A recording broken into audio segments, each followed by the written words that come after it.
Welcome to Michigan's World War I Centennial News Report. I'm Dennis Skupinski. Tonight's report is entitled Henry Ford and the Great Peace Ship. We're going to learn of Henry Ford's efforts to end the First World War. Then we're going to get an update on the state's World War I Centennial activity. Then we're going to go to Australia and find out what Australia is doing for World War I Centennial, with a report from Prime Minister Julia Gillard. Finally, we're going to take a look on the web and find out what is going on with Michigan's World War I Centennial on the internet.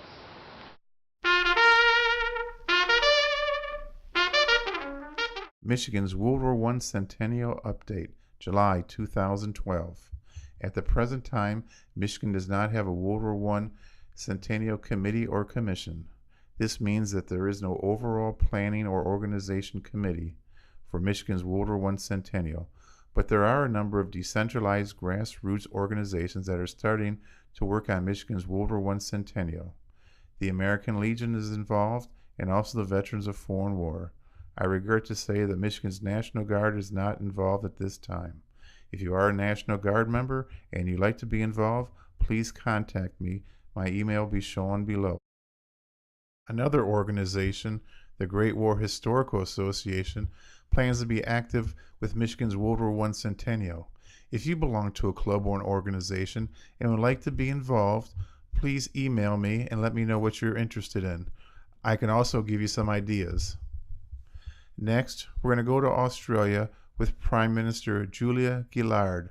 She's going to let us know what Australia is doing for World War I Centennial.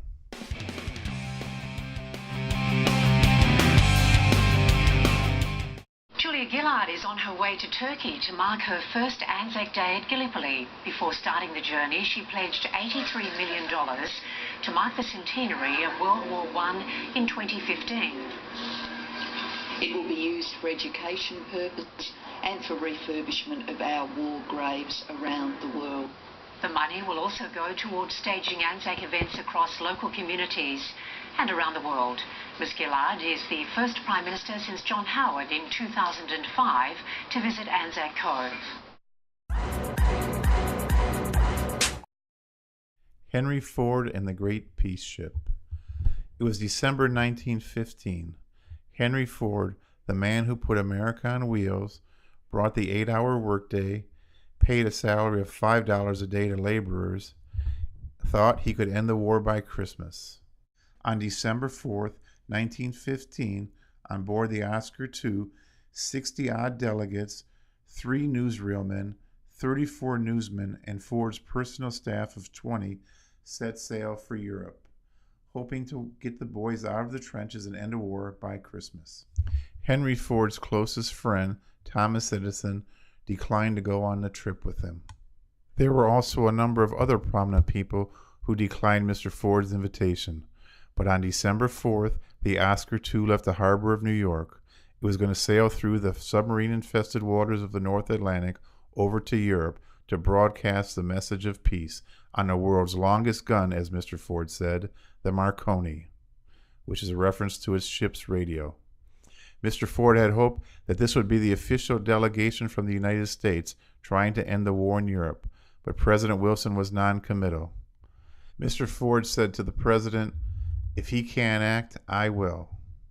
During the first few days of the trip, Mr. Ford made himself available to the newsmen and also the peace activists.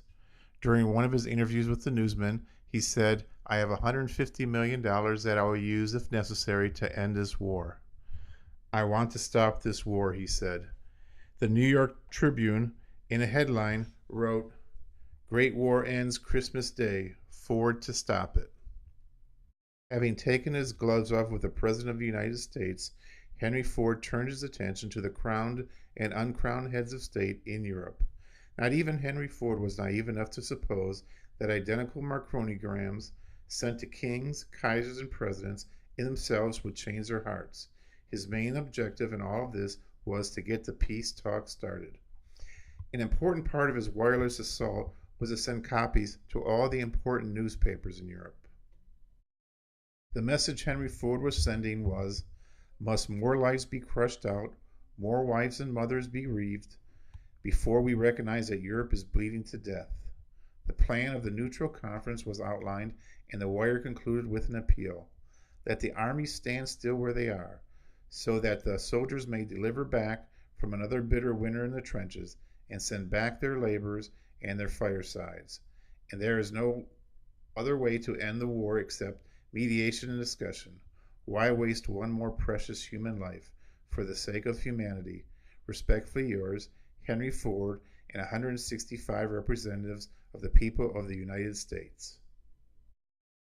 At 5 a.m. on December 15th, the Oscar II slipped into a pier in Kristian, Norway, now known as Oslo. Mr. Ford had assured the delegates that there would be a gala welcome for him in Norway. No Norwegians came until 9 a.m., and then a mere 12. As the peace cruise delegates disembarked, the Oscar II headed towards their hotel. They were surprised that the Norwegians had no interest in them. But Norway was walking a tightrope of neutrality. Norway itself had voted sums of money for preparedness. They also had universal conscription, and preparedness was a national slogan for them. Nevertheless, the peace delegates called a peace conference. They invited intellectuals and the press and talked about ways to end the First World War. The Norwegian press declared the conference useless, and the main reason was because its driving force, the person who captured the imagination of the Norwegians, Henry Ford, was absent. Mr. Ford was sick at the hotel in bed with the flu. The peace cruise continued on to Sweden, Denmark, and finally Germany. Mr. Ford, however, was too sick to continue on. He decided to sail back to the United States. Because of their stay in Germany, some people in the United States considered the peace cruise pro-German. Henry Ford's peace cruise can be summed up by the words of one prominent European when he said, "What business did they have there in the first place?" Our final section of tonight's report is the Internet Update. What's going on with Michigan's World War I Centennial on the web? Well, I wanted to let you know that there is a Facebook page up for Michigan's World War I Centennial, and also there is a LinkedIn group. So if you're on Facebook or if you're on LinkedIn, please join these groups and you'll be able to see what's going on as far as Michigan's World War I Centennial. Thank you for watching Michigan's World War I Centennial News Report. If you have questions or comments, please send an email to the email address displayed on the screen. And once again, thank you for watching Michigan's World War I Centennial News Report.